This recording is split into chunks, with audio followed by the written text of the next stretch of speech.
और 5 सालों बाद उनकी प्रेरणा, उनकी साक्षी जी वापस आई हैं। जय जी, आप इस प्रतियोगिता में जरूर भाग लें और भाभी की ही तस्वीर बनाएं, जैसे आप घर में बनाते थे पूरे पूरे दिन। पता है मुखी जी, आप हमारी पेंटिंग प्रतियोगिता में भाग लेंगे ना? हाँ जरूर लूंगा, लेकिन अगर यो पेंटिंग की प्रतियोगिता हमारे हवेली में होगी तो जरूर भाग लेंगे। जी जी मुखी जी, ये तो हमारे लिए खुशी की बात है। तो तय रहा, कंपटीशन तो आपकी हवेली में ही होगी। बिल्कुल। अच्छा, तो चलते हैं हम। नमस्ते। नमस्ते।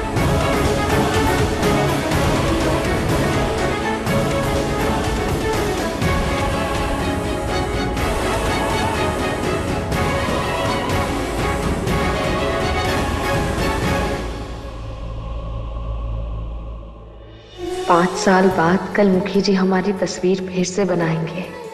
हम ही जानते हैं कि कितने खुश हैं हम। ऐसा लग रहा है जैसे फिर से वो पुराने दिन और मुखी जी का वो पुराना प्यार लौट आया है। अब हमें कल के लिए एक बढ़िया सी साड़ी तैयार करनी चाहिए। हम अभी जाकर कल की तैयारी करते हैं।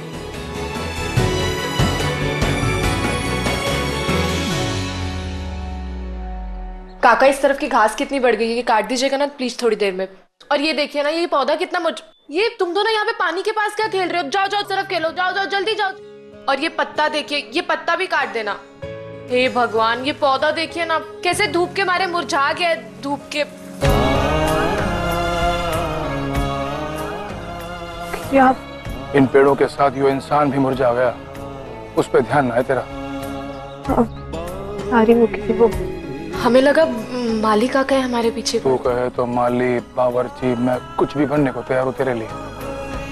बोल, ये सेवा करूँ तेरी? कोई बुला रहा है शायद हमें।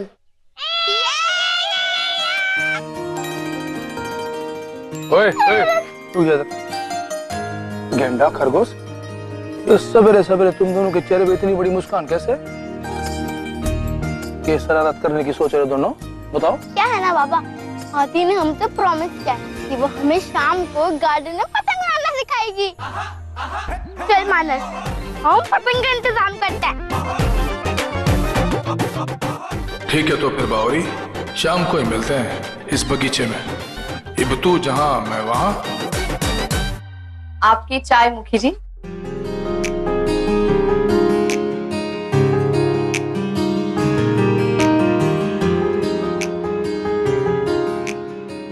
ऐसे क्या देख रही है मुन्ने? ऐसे देखे या वैसे देख तो हम आप ही को रहे हैं।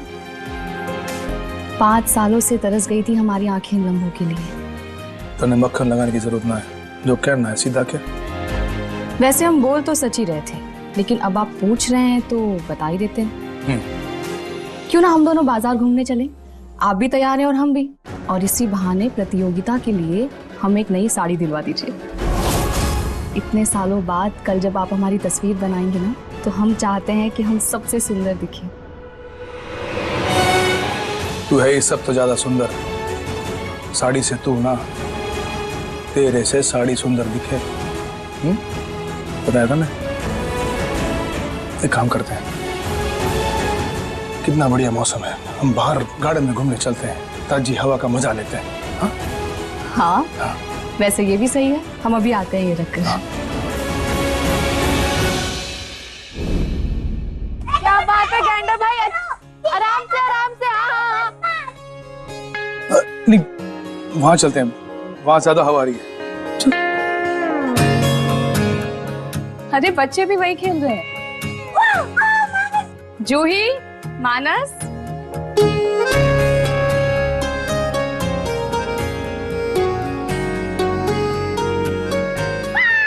अरे वाह, मानस को तो पतंग उड़ाना आता है। हाँ, अरे वाह बच्चे, बावरी, तू, मैं सब यही मिल गए एक साथ। हाँ, ये बात है। अच्छा कि आपने जो बाजार जाने से मना कर दिया और हमें यहाँ ले आए। यहाँ तो बच्चे भी हैं, आप सब मिलकर मस्ती करेंगे, है ना? अच्छा, तो ये मुखी जी का प्लान था। जरूर बच्चों ने ही उन्हें बताया होगा कि हम उन्हें गार्डन में ले जाने वाले, इसीलिए तो आए हैं वो यहाँ। पर पूर्वी, तुझे थोड़ा कड़क होना पड़ेगा और मुखी जी को साफ साफ कहना होगा कि वो हमारा ऐसे पीछा करना बंद कर दे। भाभी पतंग उड़ाओ ना प्लीज हमारे साथ। अरे हमें नहीं आता पतंग उड़ाना, आप दोनों पतंग उड़ाओ, हम आपके बाबा के साथ जाकर वहाँ बैठते हैं और आप लोगों को देखेंगे। ठीक है माँ, ध्यान रखना। वो ठीक से उड़ा पतंग, ढील दे।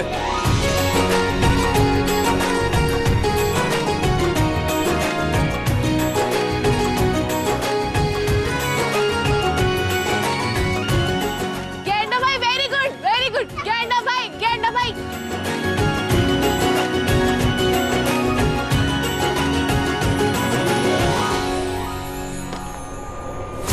ये बावरी संभाल के, क्या कर रही है तू? बावरी कहीं की, एक नंबर की। आज तो गिर गई। एक बात पूछे आपसे। हाँ पूछ। आपने हमें तो कभी कोई प्यार भरे नाम से नहीं पुकारा। वो क्या है ना कि साक्षी अपने आप में इतना सुंदर और प्यारा नाम है कि कभी कोई नाम देने की जरूरत ना पड़ी मने। साक्षी बोलने में अपना अलग ही मजा है। इसमें मजे की क्या बात है मुखी जी, हम तो ऐसे नाम की बात कर रहे हैं जिसमें एक अपनापन हो, जिसमें आपका प्यार हो। आप हमें भी ऐसा कोई नाम दीजिए ना। जैसे आप पूर्वी को बावरी बुलाते हैं, तो बावरी बुलाने में भी तो एक अपनापन है ना।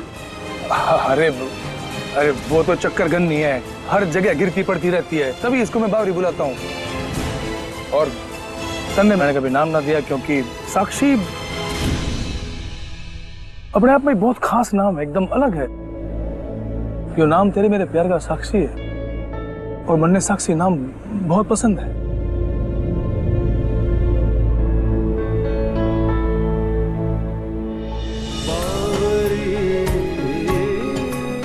इब मैं तन्ने के बताऊं साक्षी कि मन्ने बावरी का नाम और खुद बावरी भी बहुत पसंद है।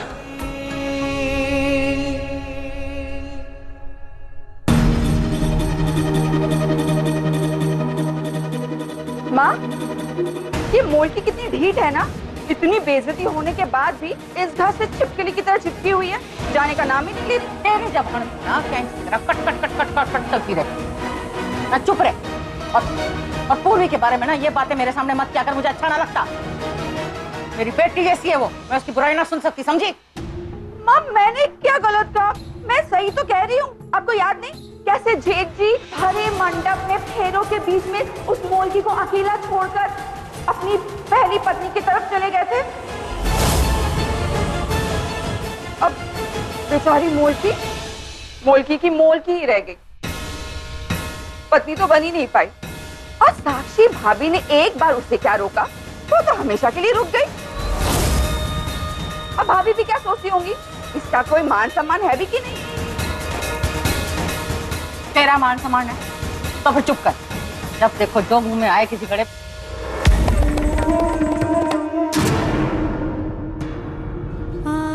अंजलि भाभी सही तो कह रही थी, हम आखिर रुके क्यों हैं यहाँ पे अब तक? ये हमारा स्वार्थ ही है कि हम अपने बच्चों और मुखी जी को छोड़ने से डरते हैं, बिछड़ना नहीं चाहते हम उनसे। लेकिन क्या हमें सच में यहाँ से चले जाना चाहिए? मुखी जी आप यहाँ पे क्या कर रहे हैं? हमने आपको कहा था ना कि आप हमारा पीछा करना बंद करें। हमने कहा था ना आप दूर रहिए। मुखी जी आप क्यों हमारी बात को नहीं समझ रहे कि अब हम एक दूसरे के साथ नहीं हो सकते? हमने आपको समझाया था ना कि आपको और हमें अब दूरियां बना के रहना होगा। मुखी जी हम साक्षी जी को कोई दुख नहीं पहुंचाना चाहते, आप हमारी बात क्यों नहीं समझ रहे हैं? आप बार बार क्यों हमारा पीछा करते रहते हैं? अगर साक्षी जी ने अभी हमें और आपको यहाँ पे देख लिया तो आपको पता भी है कि उनके दिल में क्या गुजरेगी, वो टूट जाएंगे। आप क्यों कर रहे हैं ये सब कुछ? आप क्यों बार बार हमारा पीछा करे जा रहे हैं? कभी कमरे में, कभी रसोई में, कभी गार्डन में, और आप यहाँ पे आखिर क्यों कर रहे हैं आप ये सब कुछ? मैं अपने लिए करता हूँ, अपने लिए कर रहा हूँ मैं, सुन ले तू। और तू हर वक्त मुझे नजरअंदाज करती रहती है। तने सिर्फ साक्षी की चिंता है, मेरी चिंता ना है तने। अगर तने दर्द होता है ना तो मुझे भी होता है। अगर तेरा दिल दुखता है तो मेरा भी दुखता है। अगर तू मुझे प्यार करती है ना तो मैं भी करता हूँ। अगर तू इंसान है ना तो मैं भी इंसान हूँ। मुझे भी इस बात का बहुत अफसोस है कि मैं तेरे साथ शादी का वादा पूरा न कर पाया। हर पल अपने आप को इस बात के लिए मैं कोसता रहता हूँ, तो क्या करूं मैं? और हर वक्त ने बस साक्षी को ये ना होना चाहिए, साक्षी को वो ना होना चाहिए, साक्षी का दिल ना दुखना चाहिए। अरे मेरे दिल का क्या, मेरा क्या? मेरे बारे में कौन सोचेगा? अरे मैं आदमी हूं तो इसका मतलब ये नहीं कि मेरे पास दिल ना है, मेरे मन में कोई भावना ना है। तू प्यार करती तो मैं भी प्यार करता हूं तेरी तरह। कैसे रोकूं अपने आप को? हर बार साक्षी के सामने झूठ बोलते रहता हूं, हर बार अपने प्यार को अपने दिल में उसके सामने दबा के रखता हूं। ऐसा ना है कि मैं तेरे से दूर रहने की कोशिश ना करता। अरे बहुत कोशिश करता हूं, अपने काम में अपने आप को व्यस्त रखता हूं, बच्चों से खेलता हूं, घर के बाकी परिवार वालों से बातें करता हूं, पर हर बार हार जाता हूं अपने आप से। हर बार मेरा मन तेरी तरफ खींचा चला आता है। क्या करूं मैं उसका?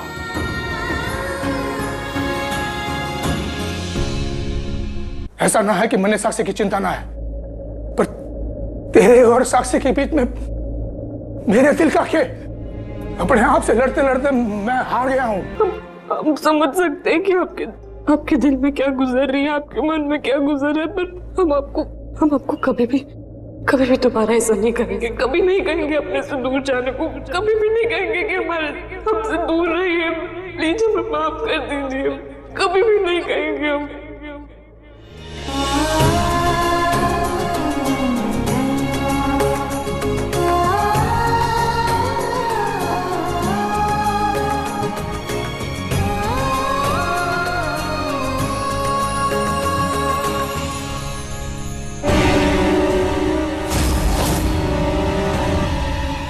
इस मौके को हाथ से जाने नहीं देना चाहिए।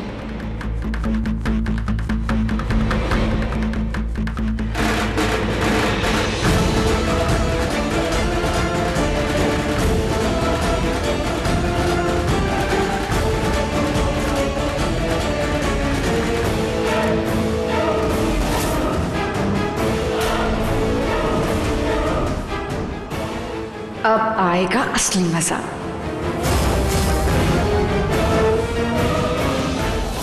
छोटी मुखियाएं, ये क्या? कुछ दिनों के लिए नौकरानी क्या बनी?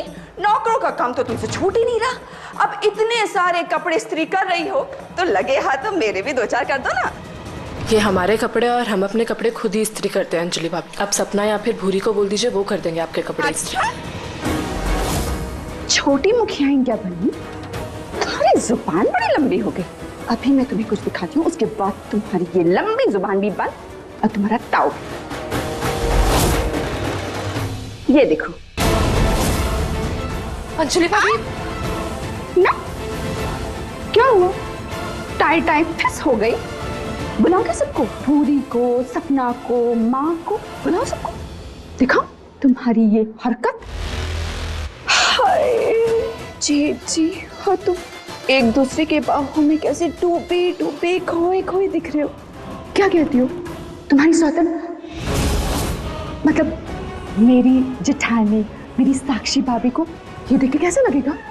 एक काम करती हूँ, मैं खुद ही अपने हाथों से ये दिखाती हूँ, ठीक है? अंजलि भाभी प्लीज आप उन्हें ये मत दिखाइएगा। साक्षी जी को ये फोटो मत दिखाइएगा, उन्हें अच्छा नहीं लगेगा। प्लीज हम हाथ जोड़ते हैं आपके आगे, ये ऐसा कुछ भी मत कीजिएगा। उनकी तबीयत भी ठीक नहीं, आप अच्छे से जानते हैं कि उनकी तबीयत ठीक नहीं है। ऐसी हालात ही नहीं है कि वो ये सब कुछ देखें। प्लीज आप उनकी तबीयत का तो थोड़ा सा ख्याल रखिए प्लीज। अब तुम इतना गिड़गिड़ा रही हो तो मैं तुम्हारी बात मान जाती हूँ, पर तुम्हें भी मेरी एक बात माननी पड़ेगी। हमारा वो जो 9 लाख का हार है ना, जिसको मैंने चोरी, वो 9 लाख का हार मुझे चाहिए, बल्कि वो तुम अपने हाथों से मुझे पहना दो। बोलो मंजूर? हाँ हमें मंजूर है, पर वो हार हम अभी यहाँ पे नहीं लेके आए हैं, वो रेवाड़ी में हवेली में ही है। जैसे हम वहाँ पे जाएंगे हम आपको वो दे देंगे। प्लीज आप ये फोटो हटा दीजिए अपने फोन से प्लीज। क्या वो हार तुम यहाँ नहीं लाई? नहीं, जब तक वो हार मुझे नहीं मिलेगा मैं ये डिलीट नहीं करूंगी। अंजलि भाभी आप कैसी बातें कर रही हैं? बल्कि अभी की अभी मैं इसे भाभी को दिखाऊंगी। नहीं अंजलि भाभी